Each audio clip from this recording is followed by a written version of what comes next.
I knew yesterday when I did this, and I used this block to fill in the gap between here and the vertical, and I used this block on the other side, and there's that much of a difference.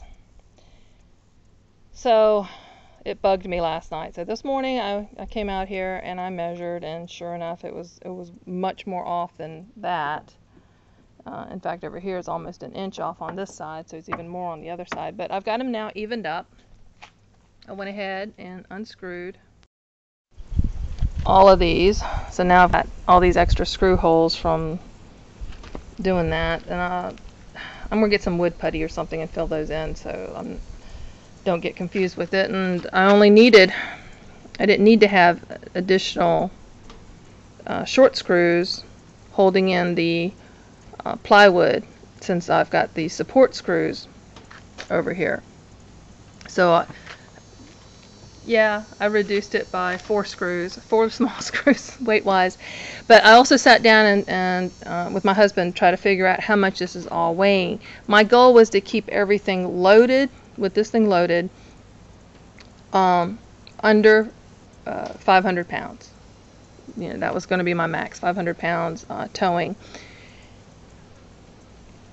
And with the lumber, the plywood, the weight of the trailer right now was 130 pounds. Just the trailer itself is 130.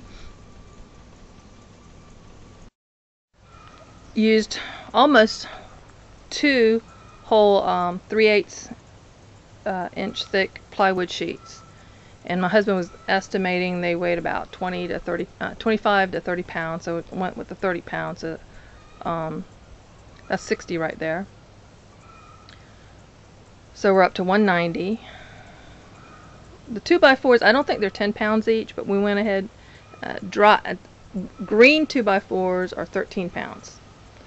But I couldn't find where dried ones, how much they weigh.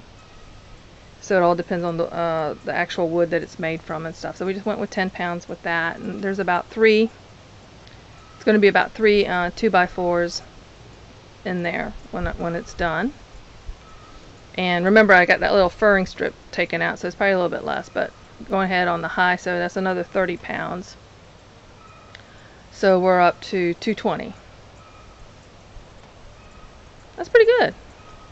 Now I'm going to get some hardware for hinges and latches and tie downs, where hooks for the tie downs to get to. So we're looking at a little under 250. So I can, with what I load on there, will be 250 max. The distances are still a little off, even though from the other end it seems to be even. I don't know where I went off on this. I shaved and cut this piece to fit on here. And this is why I normally let my husband use the circular saw, because without a guide, which I should have put on there, a little bit better one, even though it's just shaving just a little bit off. So now I got my box going. Remember I said I'll have uses for this? Look at that. Just a little bit over. So I can just rip that. And what I wanted to do is get the router set up, which we've got one, and I bought my husband a router table for it to go under, and you can just, you know, run it like a table saw, to round this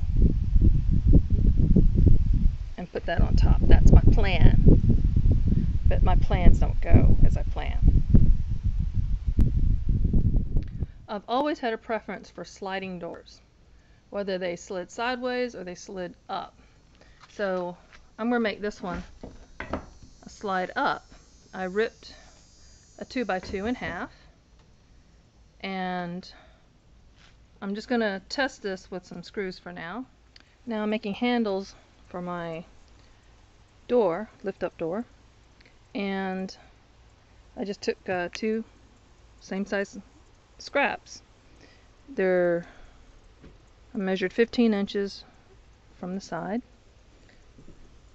using this as a spacer in case I want to put another 2x2 or something down there that's not going to be more than this 1.5 inches. And I already put the screws in there. So now I've got my marks, and I'm going to pre-drill this.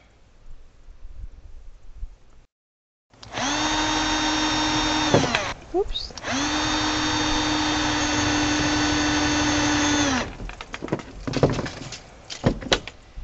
Now that I've got this handle marked off, I can drill.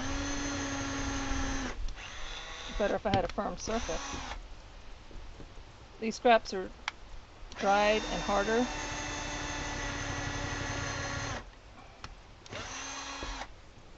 There we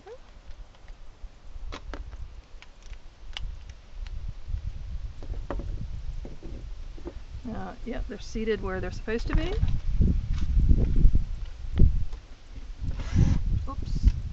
I always forget to put it back and forward. Oh, battery's dying.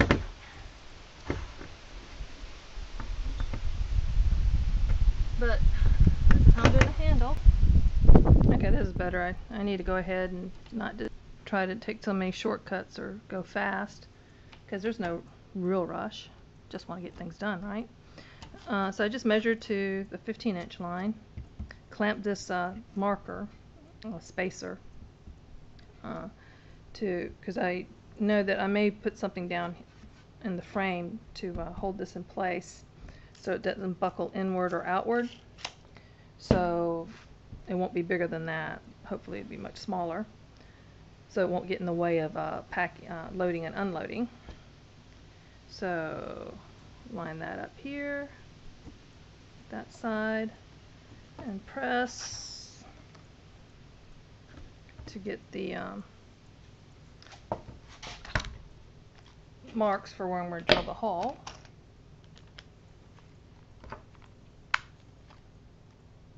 And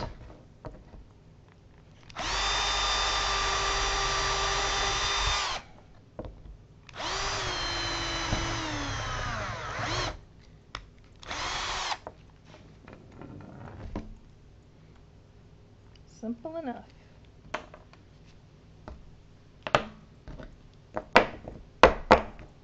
And eventually these will get painted too. Yeah, that's in there. I'll get this out of my way now that it's served its purpose.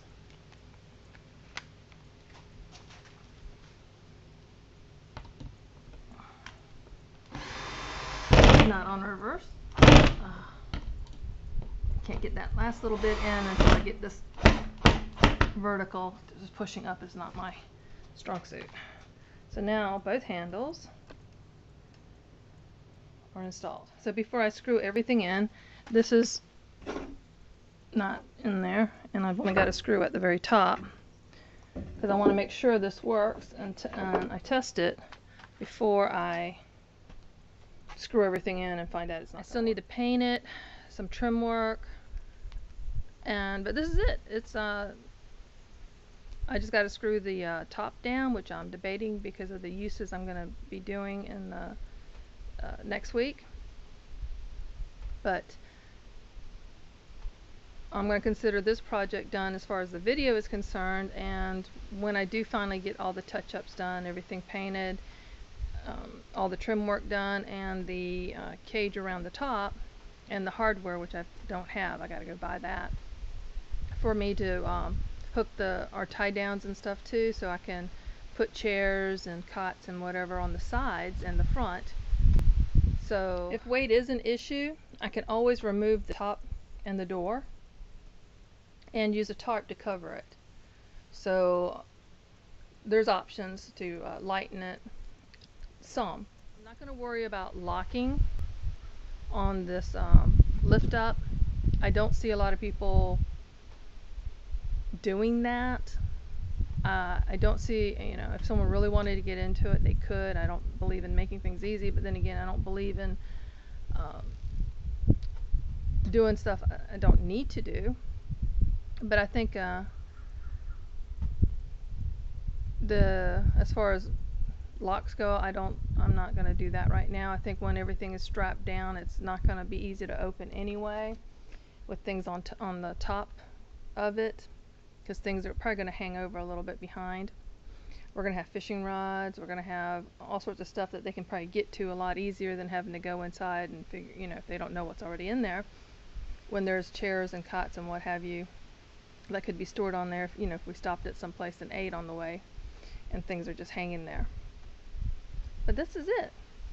And any questions?